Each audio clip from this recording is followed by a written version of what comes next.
anginnya gede banget. Ya Allah. Ya Allah. Allahu Akbar. Hujan deras disertai angin kencang, melanda wilayah Bogor dan sekitarnya. Akibatnya, beberapa pohon juga tumbang dan listrik mati. Allahu Akbar.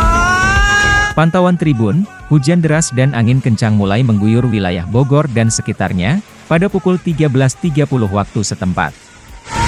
Tidak lama kemudian, listrik padam bersamaan dengan datangnya angin kencang. Ya Allah. Allahu Akbar. Allah. Menurut informasi dari warga, ada gardu listrik dan kabel mengeluarkan percikan api di wilayah Cilebut Barat, Sukaraja, Bogor. Allahu Akbar. Allahu Akbar. Pohon tumbang juga dilaporkan salah seorang warga bernama Hafidz.